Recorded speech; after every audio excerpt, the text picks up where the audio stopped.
সালমান শাহ এক অকৃত্রিম ভালোবাসার নাম।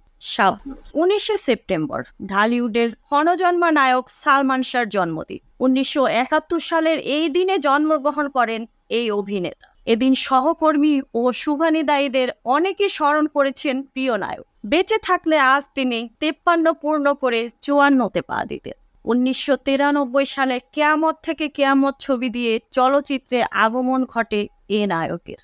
স্মার্টনেস ও ব্যক্তিত্ববোধের কারণে রাতারাতি তরুণ প্রজন্মের আইকনে পরিণত হয়ে ওঠেন তিনি।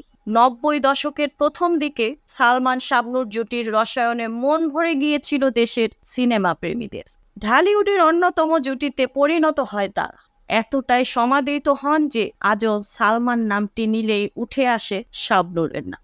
সালমানের জন্মদিনে সহকর্মীরা যখন তাকে স্মরণ করলেন, তখন শাবনূরও প্রিয় সহকর্মীকে নিয়ে জানালেন অনুভূতি। নিজের ফেসবুকে শাবনূর লেখেন, বাংলা চলচ্চিত্রের যুবরাজ সালমান শাহ এক অকৃত্রিম ভালোবাসার নাম, এক ইতিহাসের নাম। প্রিয় এই নক্ষত্র এখনো আমাদের সবার হৃদয়ে, ভাবনায়, অনুভবে বেঁচে আছে, বেঁচে থাকবে চিরকাল। এরপর তিনি লেখেন, জন্মদিনে বরাবরের মতো পরম শ্রদ্ধা ও ভালোবাসায় স্মরণ করছি তোমায়। আল্লাহ পাক তোমাকে জান্নাতবাসী করুন। মাত্র 3.5 বছরের ক্যারিয়ারে 27টি ছবি করেন, যার অধিকাংশই ব্যবসা সফল।